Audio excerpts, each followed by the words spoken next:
I want to welcome you to the Donald Benson Memorial Lecture in Literature, Science, and the Arts, which is sponsored by the Center for Excellence in the Arts and Humanities. I'm Dr. James Andrews. I'm director of the CEAH and professor of modern Russian and comparative Eurasian history here in the history department at ISU. Donald Benson was a former chair of the ISU English department who also taught courses within the intersection of literature, the arts, and science. His family generously, through the ISU Foundation, donated funds for this lectureship that on a yearly basis supports a visiting distinguished scholar to come to ISU for a limited time to give a public lecture and hold workshops with faculty and students. I would personally also like to thank the Office of the Vice President for Research and Economic Development, as well as Patricia Miller and her staff at the lecture series which co-sponsored tonight's event. Before I introduce Dr. West in more detail, I've asked our new president, Dr. Stephen Leath, to make some introductory remarks. We are very pleased since his arrival that Dr. Leath has made such a concerted effort amidst his busy schedule down at the legislature to support these public events on campus, and we really appreciate him being here tonight. Would you please welcome our new president, Dr. Stephen Leath.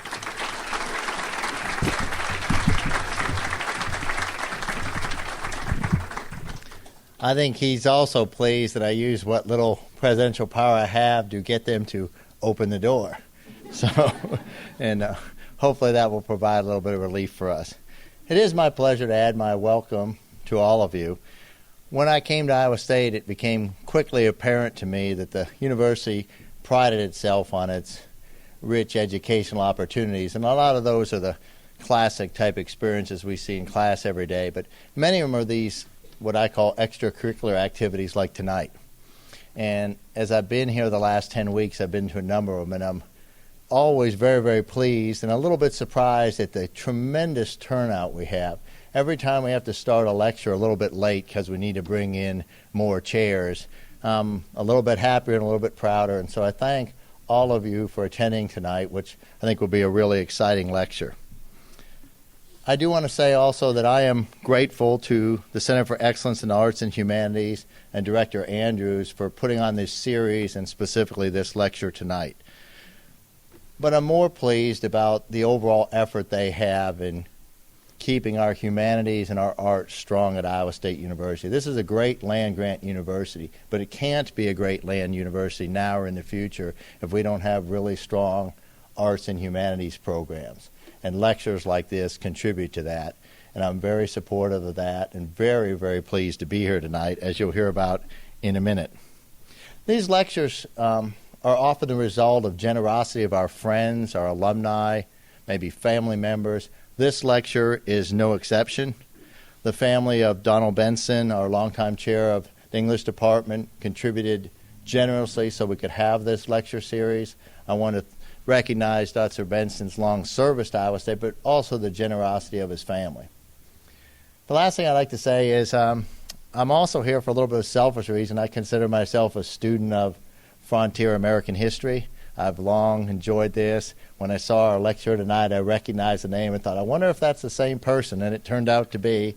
So I am looking forward to a very enjoyable lecture. I hope you folks are too. And again, thank you for being here.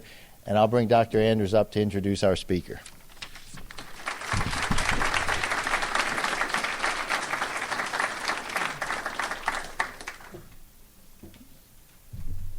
Well, thank you, Dr. Leath. We really appreciate you being here. Just to open tonight's format, Dr. Elliott West, our guest, will speak for about 50 minutes, and then afterwards he'll answer questions from the audience. There's a mic back there. He will also sign books and speak more informally to the audience after his lecture, so please feel free to stay and get a chance to talk with him.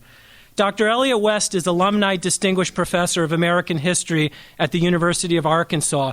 He holds a Ph.D. from the University of Colorado, and he joined Arkansas's faculty in 1979.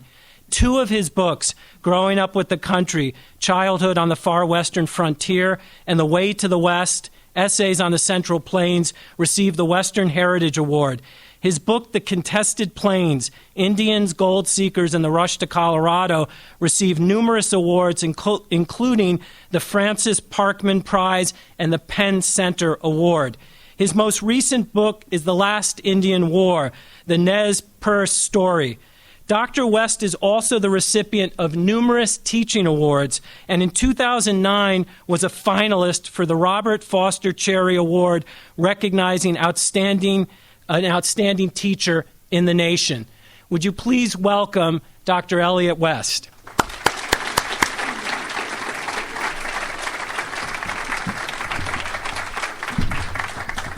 Thanks very much to Jim for that introduction. Thanks to all of you for coming this evening of a gorgeous day. I've had a wonderful visit here today.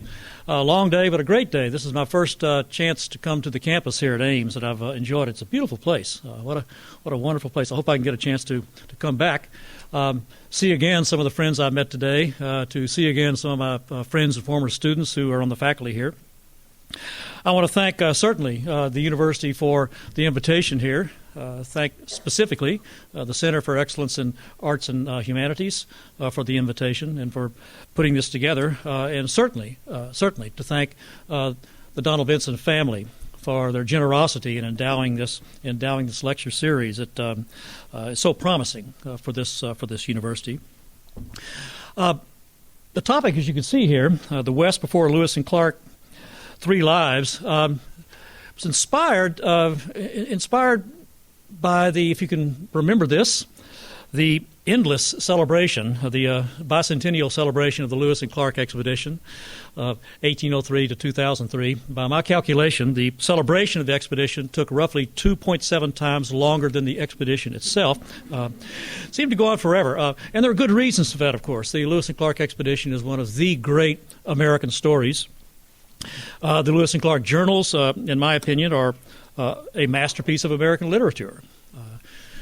It's an expedition, it's an episode that is hugely revealing of American history, in particular of that time, and American society of that time. But it has problems, in my opinion. And for a Western historian, after a while, those problems started to get me thinking about how we might correct some of the, I think, false assumptions about that expedition.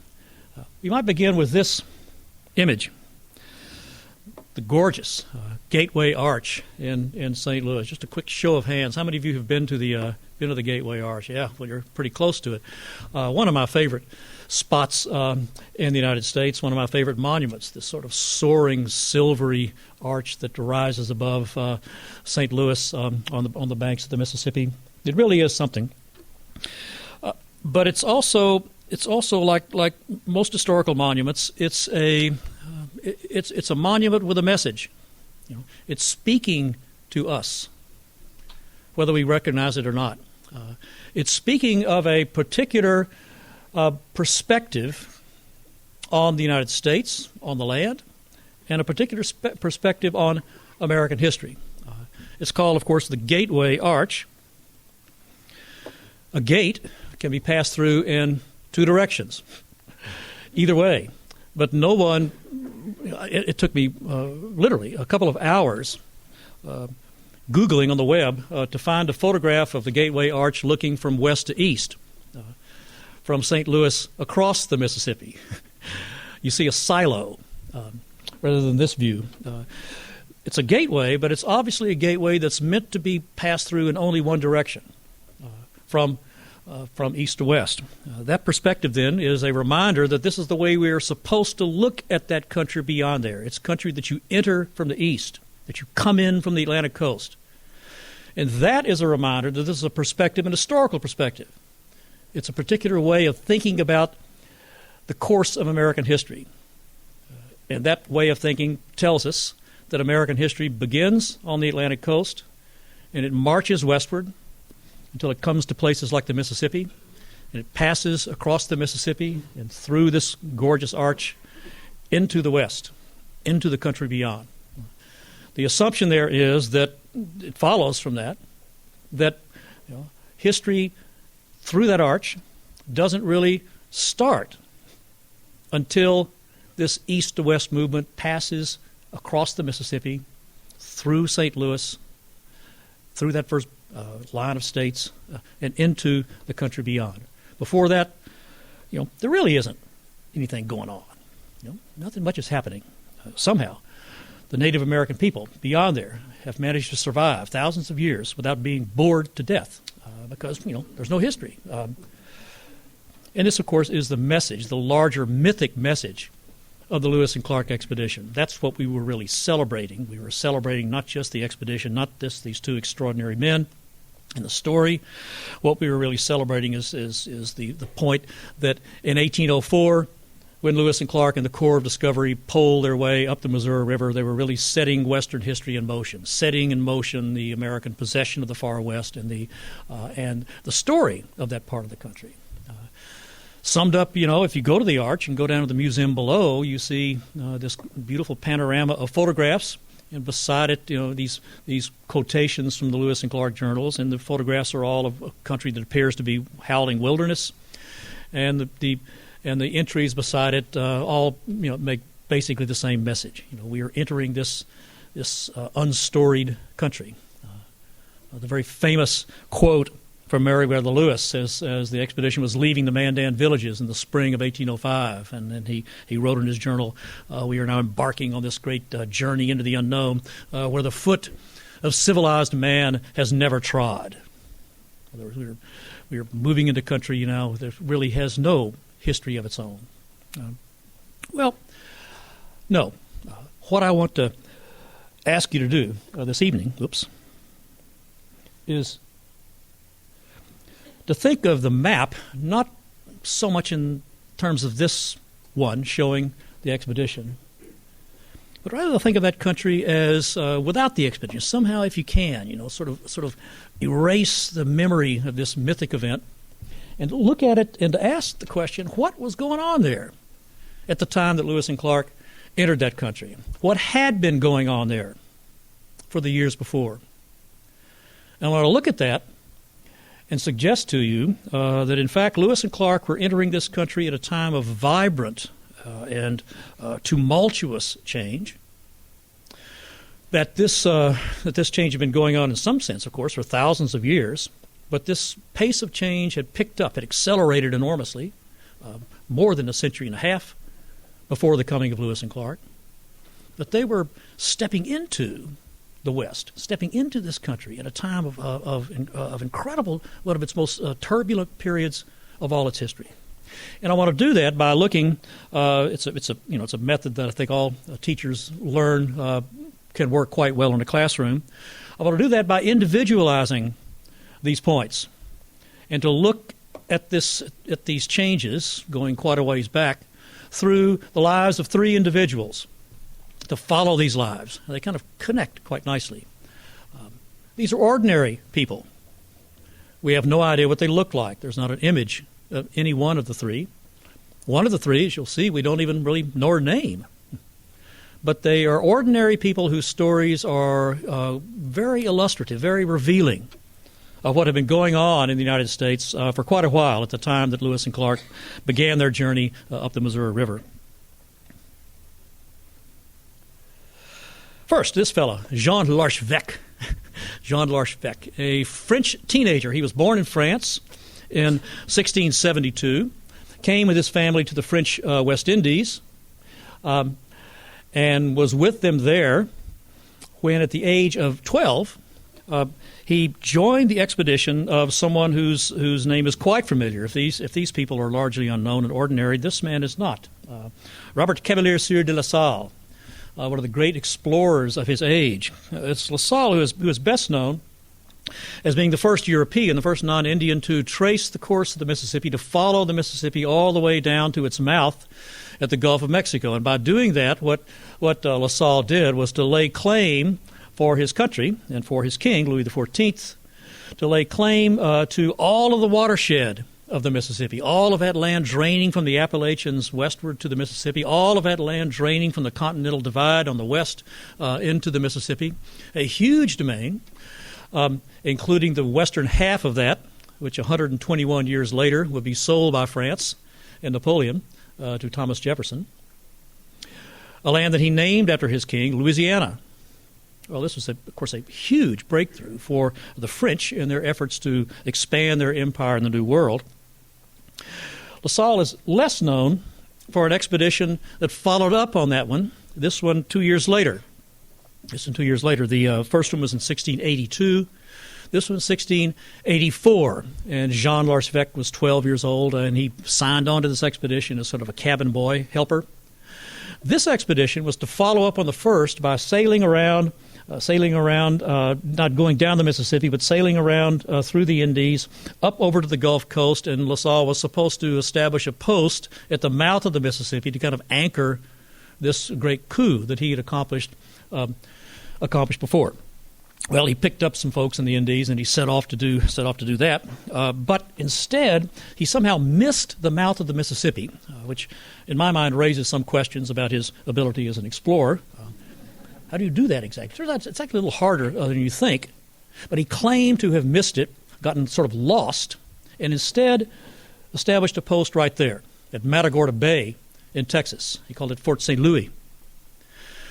And he established then and proceeded to try to establish a French presence there. Why was he doing that? Historians have always suspected that maybe he wasn't lost at all. Maybe this was, in fact, intentional. Because the French were engaged in a gargantuan, in a terrible struggle with their main rival, Spain, for the control of this sweep of country in the New World. The Spanish, of course, were established down in Mexico. The Spanish had begun to develop enormously rich silver mines in places like Zacatecas in northern Mexico.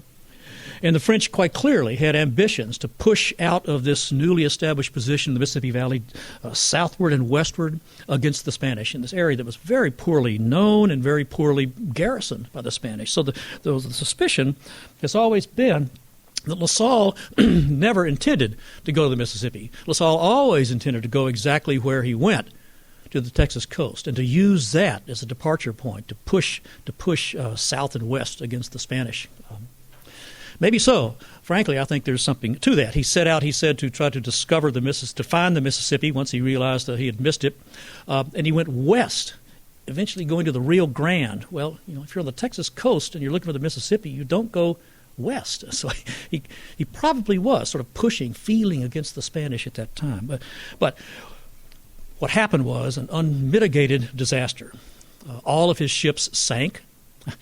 So they were sort of marooned there on the Texas coast. The Indians there, the Karankawas, who at first were reasonably friendly, turned increasingly nasty, and the French toward them. The colonists became sick. Many of them began to die of fevers. The men became increasingly restive. And so finally, La Salle, in this desperate effort, decided to take some of his men and to march overland, eastward this time, to try to reach Arkansas, actually, where there was a French settlement. So they set off along away from the Texas coast on their way there. Among them was our young man, L'Archevêque, Jean L'Archevêque, now about 15 years old. And somewhere along the way, near the town of Lavaca, apparently, things snapped. And his men said, "We've had enough." And they murdered La Salle. They shot him. They murdered him by luring him into an open clearing. The person who lured him into the open clearing was Jean L'Archevêque. So he was an accomplice to murder at the age of 15. An historian once described him as a young man of, quote, precocious depravity. Just sort of sums him up well, I think. Well, so what did we do then? We've murdered one of the most famous men in France. Where do we go from here? Well, some of the men continued to go overland, and they made it, in fact, to Arkansas and got away. L'Archevêque and a couple of others said, we're not going to try that. Instead, they went native. They cast their lot with the local Indians, Caddoan Indians.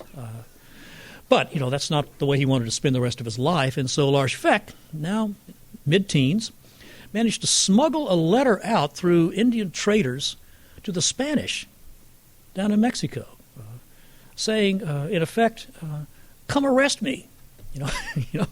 I've invaded your country. Get me out of here. And the Spanish obliged. And they sent troops up there. They were very worried about the French anyway. And they found L'Archevêque and a couple of others. At first they thought they were Indians. He had gone totally native, body covered with tattoos, hair long, the few rags of European clothing in tatters, dressed mostly in Indian garb, speaking Catalan. But finally, when he realized who they were, he began speaking French. And so they took him in, arrested him, and they took him down to Mexico City, threw him in jail. But they didn't know what to do with him. France and Spain were not at war. Do we take a chance and kill this guy? Or what do we do with him? So they sent him back to Spain, where he sat in prison for 30 months. 30 months, while the Spanish government tried to decide what to do with this guy. Well, they finally said, okay, there's a way out of this. They turned to him, called him in, and said, okay, if you become a Spanish citizen, you can go back to Mexico, join the army, pledge your friendship, your loyalty, and we'll let you go. You can't ever come back to Europe. You can't ever come back to France. So he said, great. So he goes back over to Mexico, enlisted in the army, and in 1694 marched northward with what's called the Reconquista, after the Spanish had been driven out of the Rio Grande Valley with the Pope insurrection in 1680 and 1692. They went back and established themselves. Well, he was part of that army that went up there to sort of grab back hold of New Mexico, the upper Rio Grande Valley. We'll stop down and look at this guy. Look what his life has been like so far. He has signed on to an expedition of the most famous explorer of the age. He has cooperated in the murder of that man. He has gone native with the Caddos. He's been arrested by the Spanish. He spent 2.5 years in jail in both Mexico and Spain. He has switched nationalities. He's crossed the Atlantic Ocean 3 times. He's enlisted in the army and walked to Santa Fe. And he was 22. 22, the age of our juniors and seniors. What a life. There he prospered. He did really quite well for himself. His name was now Juan Archbecky. He stayed in the army for a while. Then he left the army. He married, began to rear a family. Then he increasingly became an important figure among the Spanish. He had talents. He had experience. He became a merchant, but he also became one of these figures who was very valuable because he had experience in bridging cultures, European and Indian cultures. He could understand that process because he'd lived through it. So he became an important liaison with the Spanish as they're working with the Plains tribes and with tribes in Texas and with other tribes in New Mexico. And he gradually rose in position in New Mexican society.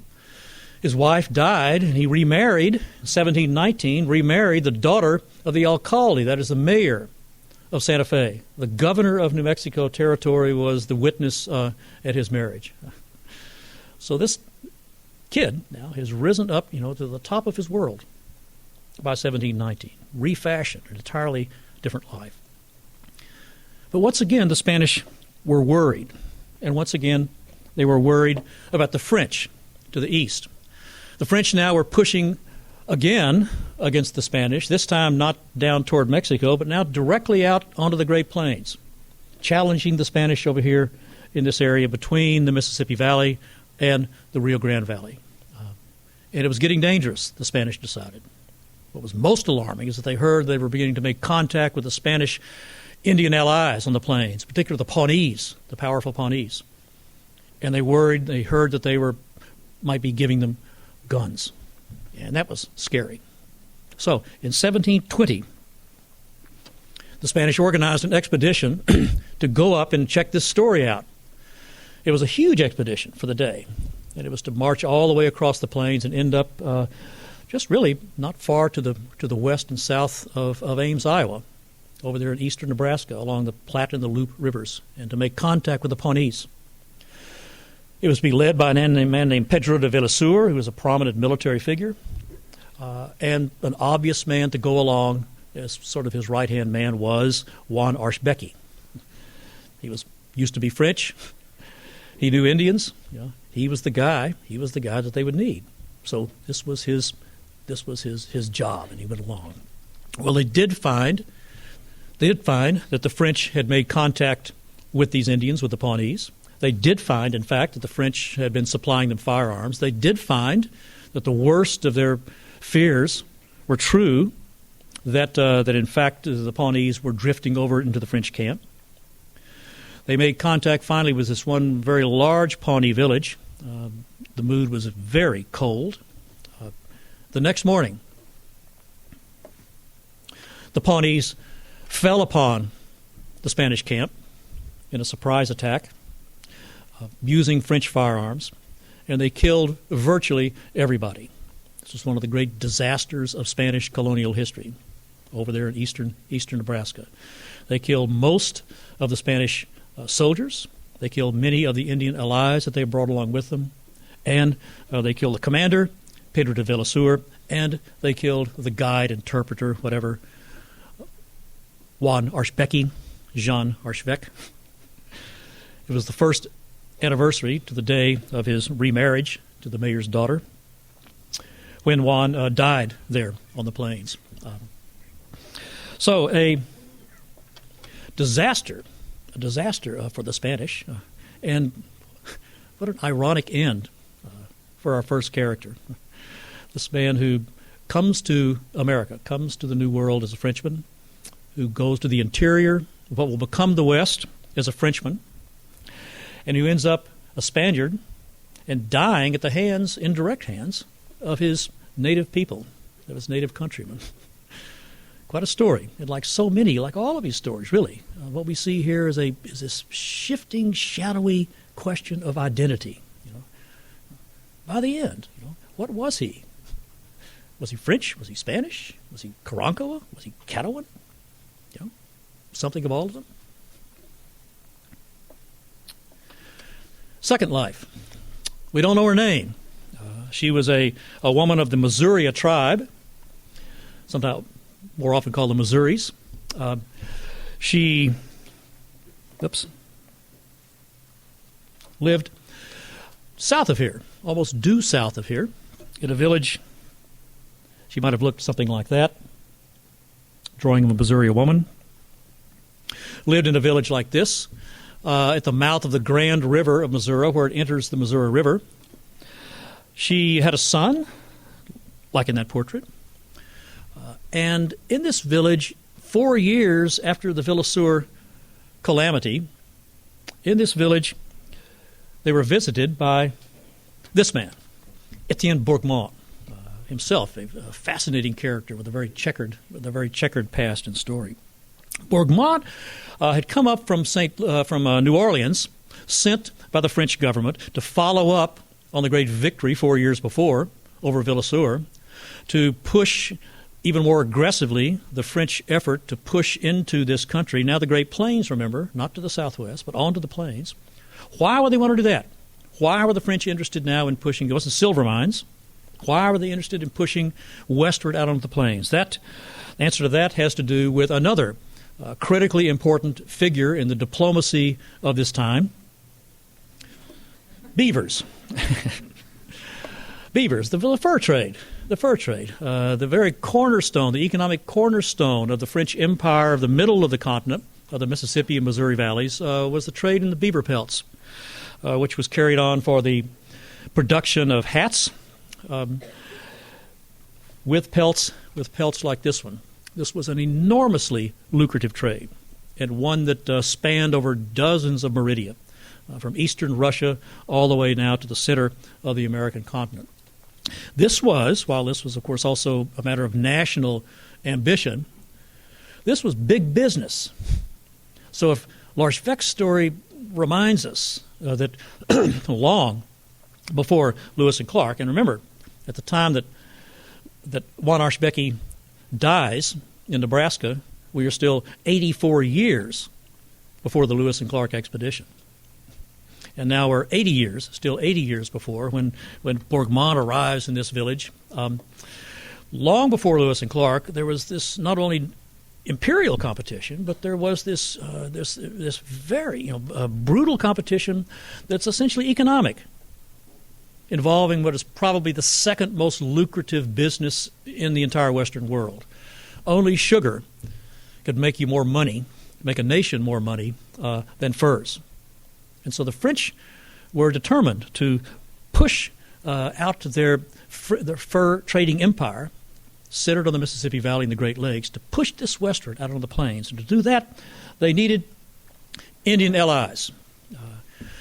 Keep in mind that the power in the interior of America during these years was not held by Europeans. That's often the way we see it told in the textbooks. These guys held the power. Indians were in charge. And if the French were going to achieve this, they had to gain the alliance of Indians like these. These are Osages, but the Osages and the Missouris and the Otos were all part of a group there, occupying this critical place for control of the far west of the Great Plains and the land farther to the west of there. So Bourgmont came back to court these folks. A very ambitious program. But he wasn't there for the first time. Bourgmont had been there before. As I said, he had quite a story himself. He was a Frenchman. He'd come from France, been first up in Detroit. He deserted the French army. He also kind of went native and became a coureur de bois, a French mountain man. He fell in with various groups, including the Missouris. And while he was living in that village that we're talking about now, he took up with this Missouri woman and had with her a son. So her son then was a son by Etienne Bourgmont, who then had been re-embraced by the French because he knew so much about this country, taken back to France, given titled nobility because he understood this country and understood the Indians. And once this Villeseur was beaten, Bourgmont was then sent back. This man who had been a renegade, who had warrants out for his arrest, suddenly was titled nobility, who was the great hope of the French. And they sent him back to this same village to make contact with these same Indians, and now to venture farther to the west, out on the plains, to make contact with the Indians out there to try to push their case. And he did. He did. He launched this great overland expedition that came out westward from Missouri, out onto the plains, making contact with group after group after group. The final great culminating moment was when, in what's today western Kansas, he met with what are called the Paducas. They were probably Plains Apaches, the most powerful group in the area, who had been allies of the Spanish, as the Pawnees had been. And he won them over, offering huge bounties of gifts, red and blue and white cloth, bolts of it, scissors, Flemish knives, guns, ammunition, powder. And they were bowled over by this. The head of the Paducas, in this final meeting with Bourgmont, picked up this fistful of dirt, and he held it up, and he says, now, he says, this is what we think of the Spanish. And he threw it on the ground. And he turned to Bourgmont and says, you, sir, are the sun. Well, successful. So he forged this alliance then with these plains tribes, apparently pressing the French case westward onto the plains toward the Rocky Mountains. And to kind of seal the deal, he had been authorized, if he could pull this off, to seal the deal, he had been authorized to bring back a delegation of Plains Indians with him. Supposedly, of course, as a gesture of friendship. But what they were really trying to do, of course, was to impress these Indians on French power. This was part of the game that was carried on. So he invited 5 chiefs from different tribes and the Missouri woman, the mother of his child, to go back with him. First to New Orleans, then through the Gulf of Mexico, and then to France.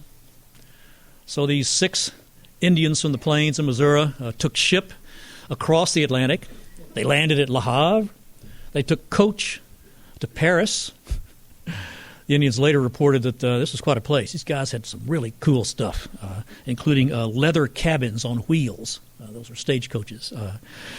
Took the coach overland to Paris. There they met with the youthful 15-year-old Louis XV and the French court. There they toured Paris, stayed there for several weeks. They attended the Paris Opera, which they loved. Absolutely, they were just bent over, gut laughing at what they saw at the Paris Opera. It was the most amazing thing they'd ever witnessed. They demonstrated their riding skills by riding nude and bareback in the Bois de Boulogne, the royal woods, killing large numbers of the king's pheasants as they did that. They performed dances on the stage at theaters in Paris. They were invited to the chateau at Fontainebleau, there to meet, to be feted by the French court. There to meet again with Louis XV. There to be given lavish gifts. They had a great time visiting halls like this. So you have these Kansas Indians sitting in this place. This is 1724, 1725. They had a great time, and by and large, they were, as the French hoped, quite impressed. Impressed by the unimaginable number of people that they found there. The crowds, the multi-storied buildings left them just sort of flabbergasted. All sorts of things that they saw. The opera, that, as I said, really, really impressed them. They returned home and reported that the French, they went to the Hotel de Invalides, that is the hospital, and reported that the French could replace any body part that anyone ever lost. Still working on that part. They reported that the French, that in this great city of Paris, that there were sorcerers, and there were tiny people no taller than a foot that sang and danced. Anybody guess what that was? These are the famous puppet shows at Pont Neuf across the Seine. Still going on, incidentally. They weren't impressed by everything. They were decidedly unimpressed by French men, whom they found effeminate, sort of sissy, mincing, wore their hair like women, curled in those powdered wigs. They said they smelled like alligators. I have no idea what that means, having never done it myself. But in any case, they had a grand time, and eventually, after several months, taken back to the coast. So don't you have one of them died there and sent back. While they were there, the Missouri woman converted to Catholicism. She was baptized at the cathedral at Notre Dame. She married a French soldier, Captain Dubois, who was to be given command of this post back at the village where she came from. So she returned the former lover of Bourgmont, who was now married himself. Going back to the New World. Went back up to their village.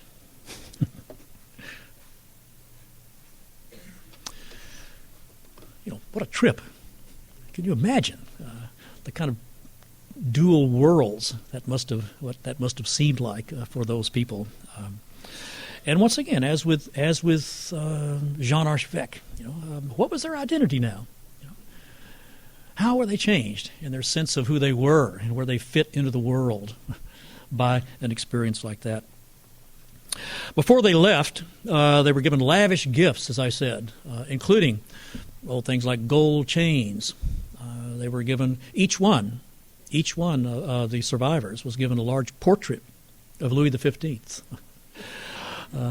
To take back to Kansas and to Missouri. Unfortunately, Captain Dubois was killed soon after he returned. The post was abandoned. The Missouri woman drifted out of Missouri into the Illinois country. There she married another French agent there. and lived out her life. We're not sure exactly how long she lived. Ask yourself now, where were the English at this point? Specifically, where were the precursors of Lewis and Clark at this time? At the time that the French were out in the Great Plains, taking Indians back to the Chateau de Fontainebleau. In fact, the governor, there's a nice coincidence here, the governor of Virginia just about this time was a man named Alexander Spotswood. And Alexander Spotswood had formed a club of friends, and they considered themselves great explorers. They called themselves the Knights of the Golden Horseshoe. And they would go off on these exploring expeditions deep into the western interior. And one of them took them farther than ever, deep into the interior of America, where they came across this gorgeous river valley. And they returned from this great river in the interior of the continent to report to their friends that here was the destiny of the English people. Someday, how many decades in the future, someday the English would occupy this beautiful river valley and turn it into a garden. The river was the Shenandoah. It's today about an hour southwest of Washington, D.C. So the English, that was the interior. The English, they weren't even to the Appalachians yet. It was the interior valley of Virginia. That was the far west to the English. Specifically the Virginians. The Virginians who would later produce both Lewis and Clark. So I have this fantasy, historian play, of course, that there was a moment, some evening, when in Virginia, Governor Spotswood was entertaining his friends in a parlor after dinner, sipping port, smoking pipes, and he was telling them about this gorgeous country to the west that someday English would be inhabiting the Shenandoah Valley. Well, at that same precise moment, hundreds of miles to the west, 1,000 miles to the west, somewhere in central Kansas, Indians are sitting around a campfire, reminiscing about Parisian evenings. The women's wine, that kind of thing. So it's but as we all know, nothing was really going on out there, right, during these years. As I mentioned, the Missouri woman eventually went over to Illinois, where she lived out her life. One of the gifts that had been given to them personally by Louis, each person received a gorgeous, very valuable jeweled watch. Watches then were very valuable. And this was not something you gave away easily. And yet each of these 5 survivors was given this, it's called a repeater watch, to take back home, engraved to them. And she had one. It made its way up to the Illinois country. 1752, a Frenchman named Bossu was visiting that area. And he said, I ran across these Indians and they were telling me these wild tales, of all sorts of things. And said, including, I ran across this old woman, and she had this incredible watch. So I asked her, where did you get that watch? I said, you know what she told me? She told me that she got that watch from the King of France. She must have think I've just fell off the turnip truck if I'm going to fall for that one. But of course she had.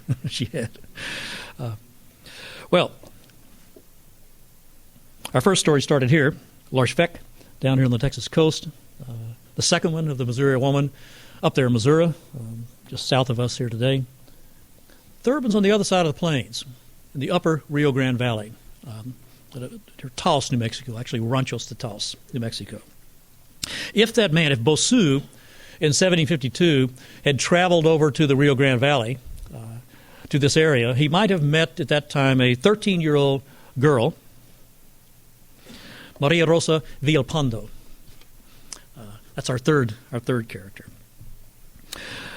She was, actually her story connects back around to the first one, because her grandfather had come to New Mexico in 1794 as a soldier, marching up to the Rio Grande the same year, perhaps in the same contingent as Juan Archbecky. Her grandfather surely knew this guy. Very small community. Surely knew him. Her father then took his family up north of Santa Fe, up to the area around Taos. And there began a ranching settlement, actually a series of extended families, Spanish families, around Ranchos de Taos. Became quite prominent, pretty successful. And around 1739, this woman had been born, maybe in wedlock, maybe not, but clearly the son of one of the Villalpandos.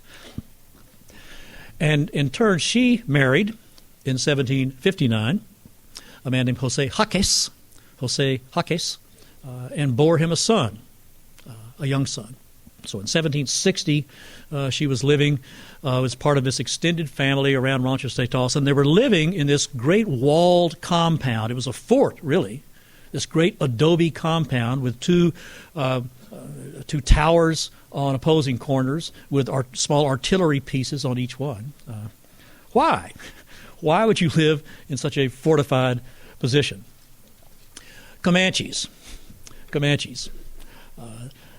This tells us of yet another critical development that had been going on during these same years and these same generations that we've been looking at. And that is the arrival of horses from Europeans, the spread of the horse culture after 1680 with the Popé insurrection. They're spread throughout the Rocky Mountains into the far west and onto the Great Plains, and consequently the rise of these new centers of Indian power, great empires. And the greatest of those was that of the Comanches. The Comanche Empire at its height, and it was approaching its height now, the Comanche Empire at its height was larger than the United States at that time. It stretched from the central and northern plains deep down into Mexico. It was a country that they controlled. And one of its focal points was the Rio Grande Valley. It had a very mixed relationship with the folks in that valley. Traded sometimes, raided sometimes. And the raids were the reason for that great fort that Maria Rosa lived inside. Well, 1760 was one of those raids. An estimated 3,000 Comanche warriors fell on this compound, the Villalpando compound. It was defended. It was very thinly defended. They overran it. They killed every man. They killed a lot of the children. They took most of the women, 56 women, captive, including Maria Rosa. So at the age of 21 in 1760, she was captured by Comanches. Her life spun off in this very different and very unpleasant direction. Being a woman captive among Comanches was not a good thing to be. They spared Jose, her son, but they left him behind. He was quite young, still sort of a suckling child, so presumably she would never see Jose again. Took her off into the West. We don't really know what happened over the next few years, but she does. She reappears in the historical record around 1765, about 5 years later. Now she's on the other side of the plains, and she is living in a Pawnee village.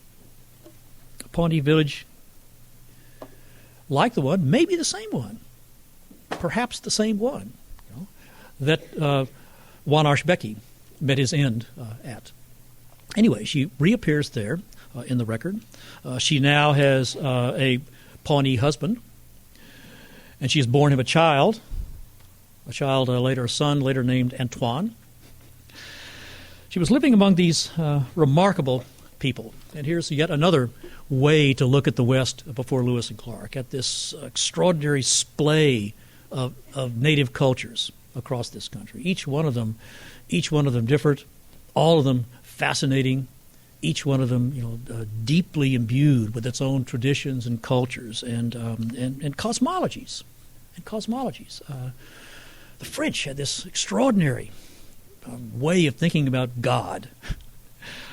The Pawnees. The Pawnees, we've found an archaeological site of what's clearly a Pawnee sacred site. It's an earth lodge like this. Its four poles, supporting poles, are exactly at the semi-cardinal points, which are the sacred points on the compass of the Pawnees. The door of this lodge opens to the west. The sun shone through this door one day a year, and only one day a year, and that was the morning of the summer solstice. So the morning of the summer solstice, the sun would pass through this door of this lodge and would cast its rays back on an altar in the back of that lodge. In the ashes of that altar, we found the bones of quail, of owls, and of woodpeckers, which in Pawnee belief, those are animals that are messengers to the gods. You sacrifice these animals and they take messages up to the creator beings. Who are the creators? Who are the creator beings? Stars. The morning star is the great creator. Everything on earth, every one of us, everything in our world was created by stars. And how did the stars create it? Singing. The stars sing the world into existence. And the world continues to operate only because the stars keep singing. All of us, everything around us, every one of us, we are all, according to the Pawnees, star song. Isn't that a great idea? It's just what a fascinating, beautiful, to me, a beautiful thought that is. This was the world that she entered into. Gardening people living on the far edge in the Comanches probably sold her to them. They had a great need for women to work the gardens and also to replenish their population, which was being shrunk by diseases and other things. So anyway, this is the world that Maria Rosa is now living in. She surely had another name, but we don't know what that was. And just about the same time, 1764, not far to the east of there, this man, Pierre Leclerc, 1764, established the town, soon to be the city, of St. Louis. The French making yet another move into this country. And it's the same basic idea that brought Bourgmont out there 40 years before. The city of St. Louis is to be a fur-trading entrepot. It sits, of course, at the mouth of where the Missouri River enters the Mississippi. You can use these two great watersheds to reach the various parts of the interior. And Leclerc brought with him a contingent of young men that he would send out as emissaries, sort of trade reps, to the Indians out on the plains. One of these men was a guy named Jean Salle. Actually, his name was Jean Ledouis, but his nickname was Jean Salle, which in French roughly translates as Dirty John. It's probably the best name for a mountain man I've ever heard. So, Dirty John, the mountain man, is sent out by Leclerc into the interior, and his what do you call it, a salesman's territory. His territory is the Pawnees. So he came to this village, struck up a relationship with Maria Rosa, took up with her. She had another son now by him in that Pawnee village. And then around 1770, he took her to St. Louis, returned to St. Louis with her. He married her in the cathedral there. They set up housekeeping on what would become 3rd Street under the American regime, on what was then the edge of St. Louis. She bore him 3 more children, twin girls and a son. 2 of those children died. 1 survived. The other 2 sons survived as well from the Pawnee days. And there she lived out the rest of her life. Jean Douy, went back home to France. We're not sure why or what his story was, but he took off. She remained there, and she became this kind of grande dame of St. Louis society. She stayed in the same house lived out her long life there in St. Louis and watched it in turn go through its changes. She was there, age of what would it have been, 64 in 1803 when this became part of the United States on the Louisiana Purchase. She was there at 81 in 1820 when Missouri became a state. She lived there until 1830. At the age of 91, she died in the city of St. Louis, one of the most respected and famous figures of that city. What a story! What a life that was, and how much she had seen during those remarkable years. There's a great coda to this story as well. In 1803, the summer of 1803, she had a visitor. Again, I like to fantasize about these things. In the summer of 1803, there's sort of this rapping on her door, and she opens the door, and it is, any guesses? Jose from New Mexico, the original son, who heard somehow, you won't believe this, but your mother lived. Not only that, she made it all the way to St. Louis, and she's now got some money.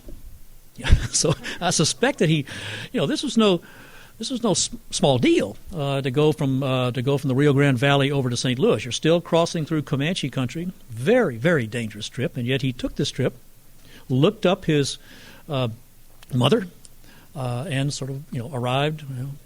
Mom, it's me, Joe, and sort of with his hand out. Well, he didn't get much. She had, in fact, signed when she married Jean.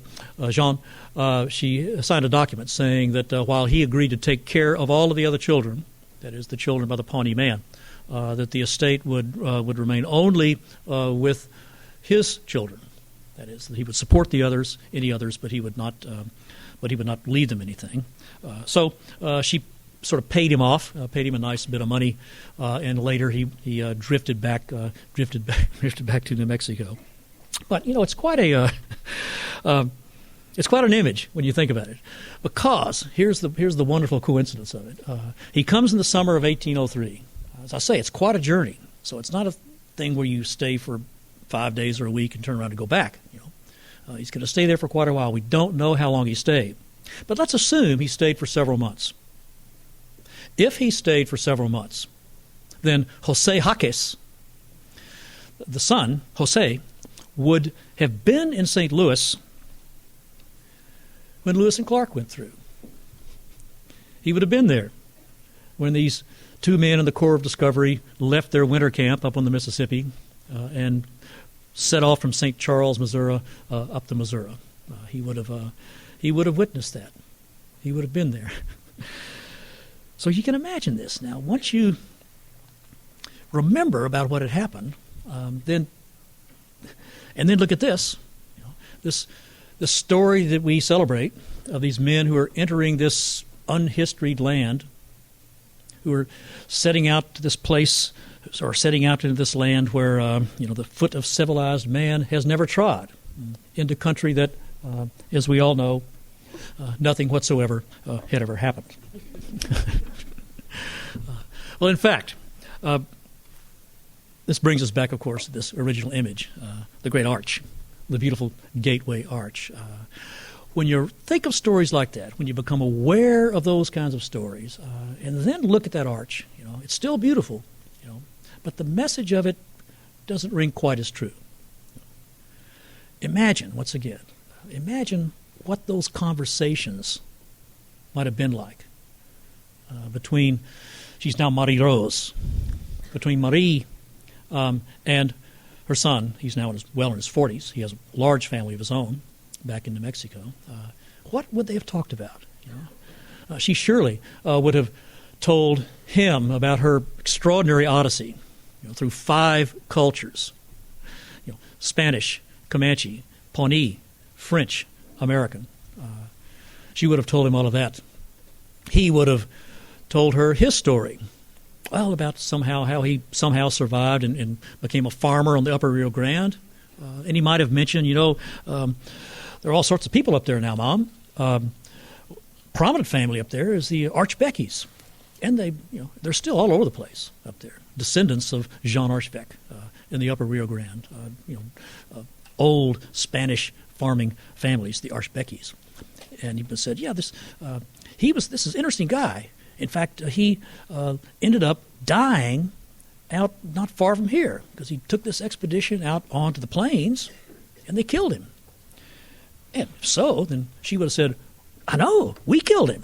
The Pawnees, the Pawnee me. We killed him, sure. I mean, she knew that story, of course. It would have been a great story among the Pawnees. Maybe it's the same village. It could have been the same village where she ended up. She would have told him about that. Then she might have said, yeah, not long after that, this French guy came here. He took a bunch of Indians back to Paris. Can you believe it? And they came back. They came back with all sorts of stuff. Maybe she'd seen gold chains. Maybe she'd seen this portrait of a king long dead. Seen it herself. Could have happened. We don't know, of course. This is, once again, sort of a historical imagination, sort of imaginative eavesdropping. But it's worth remembering. And incidentally, it's especially striking to me because I went back at some point a couple of years ago and got into the records at St. Louis and found out, tried to locate exactly where her house was, where it would be today. Well, it ended up in what would become on 3rd Street between Elm and Myrtle. That means that her house would have been right there. Right there. So use your imagination. Next time you're there, walk to that spot. Stand there and try to reimagine what those conversations were like, the stories that they would tell each other.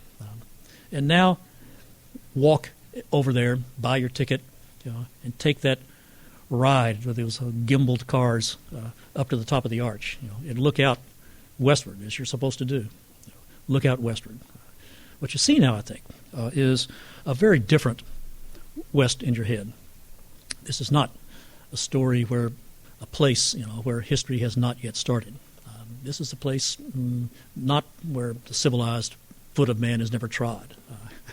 This is a place at that time in 1804 that was tangled in stories, tangled in old stories. It was a place that was really, I think of it as a place full of ghosts who are trying to talk to us, trying to tell us stories. And when we listen to them, if we choose to listen to them, if we listen to those ghosts, then I think we'll come away with an understanding of the West that's far richer, and with an understanding of ourselves as Westerners and ourselves as Americans. An understanding, I think, that ultimately is quite truer. Okay. Thank you very much.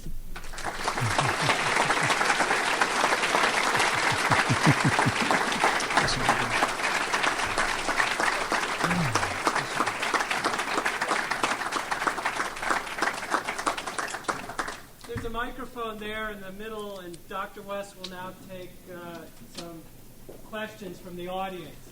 So we appreciate some people have to leave if you would settle down. By all means, Dr. West is open to taking some questions.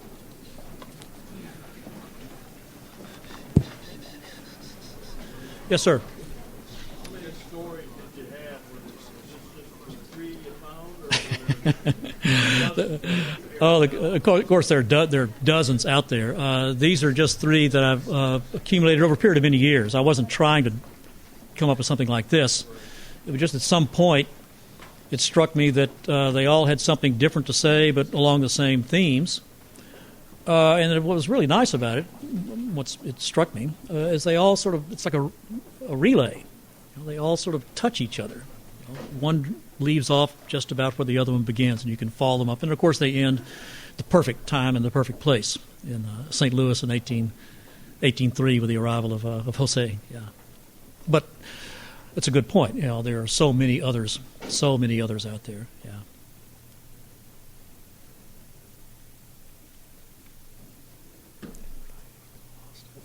Yeah. Yes. I was just wondering how you found these particular stories. Were you reading accounts of, the expeditions, or did you stumble upon these particular stories?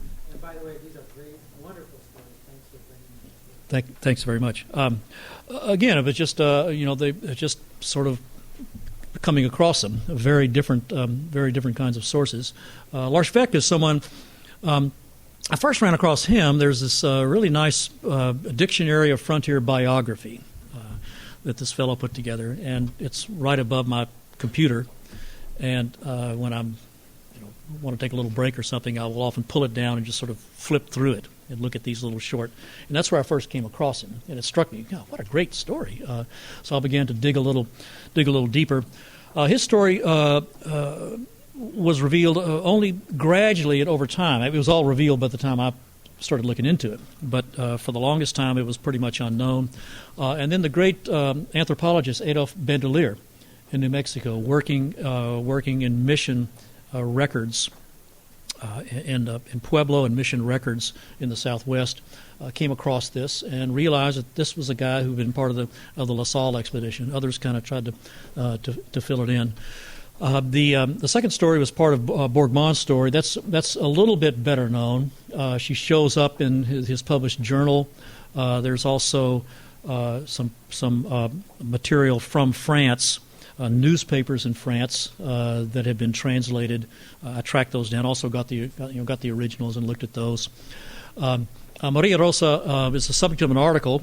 A fairly short article, but also an extended footnote. That's where I first came across her in another book by James Brooks called Captains and Cousins. But anyway, they at some point it kind of clicked how they fit, kind of like a puzzle.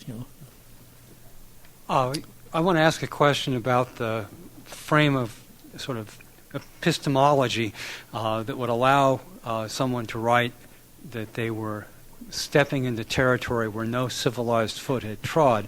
What would someone like Lewis or Clark know about the trans-Mississippi indigenous population before they got to St. Louis? I mean, it's not as if they didn't encounter any Native Americans somewhere near the Atlantic Ocean. Yeah. Great question, of course, and the answer is they knew virtually nothing. The fact is, the area, now he writes that not as they're leaving St. Louis, but as they're leaving the Mandan villages after that first winter up in what's today North Dakota. And he was moving into territory that, in fact, at that point, Americans at least, had never gone into. Almost certainly there have been some French out there. But, to their mind, there had been, no civilized people ever out in that area. What they were ignoring, of course, was all kinds of indirect contact by the kinds of stories we've looked at tonight by those places. When they got up, Lewis and Clark got up went up the Missouri, went into the northern Rockies, went over into the Columbia Basin, and began to have contact with Indians there. What do they find? They found all kinds of manufactured trade goods. They found horses among the Shoshones that had Spanish brands on them from New Mexico. There was this elaborate network of contact throughout the interior West. But they knew nothing of this. Remember, then as now, information is power. And the information about this country was jealously protected by these different imperial rivals. They weren't going to tell anybody. So the people, the European powers that did know something about this country, were the last thing in the world they were going to do was tell Tom Jefferson. They were quite concerned. How many people knew that when Lewis and Clark went up the Missouri, that the Spanish in the Southwest sent 4 expeditions after them to arrest them? I mean, who knew that? Because they understood, that this was an imperial rivalry. Yeah. Being an expert on historical events and progress, the way that you are, I was just wondering what your thoughts were of what's out there. What's going to be 100 years from now? What's going to be the lecture? What's going to be the Beeson lecture 100 years from now? Talking about our social progress and our social progress and means of communication and really, I mean, the heart of it is storytelling, a lot of it. Yeah. And so I'm just kind of wondering what your thoughts are. They always say that you can predict the future if you know the past, and so I just want to use this opportunity to hear what you think about that. I don't want to disagree with you too strongly, but let me tell you something. Historians are the absolute worst at any sort of prediction. We are always wrong. So I'll be very hesitant. Our job is looking backward to try to figure out what happened, but we're lousy at looking forward to figure out what will happen. I think, my personal opinion, you mentioned communication. I think people are going to look back on what's going on now in terms of the sort of instantaneous binding together of the world. It really starts with the telegraph, incidentally. The telegraph is the greatest breakthrough in the history of human communication. But what we're doing now is sort of taking what the telegraph did and taking it to unimaginable levels and extremes. We get to be a certain age, you begin to look on these things very darkly. I am not impressed with the good results of this. Some very good results have happened, but frankly, it just scares the bejabbers out of me about what my grandchildren and great-grandchildren are going to be dealing with along those lines.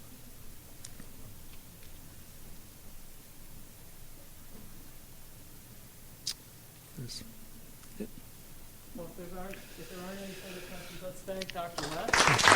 Thank you. Thanks very much.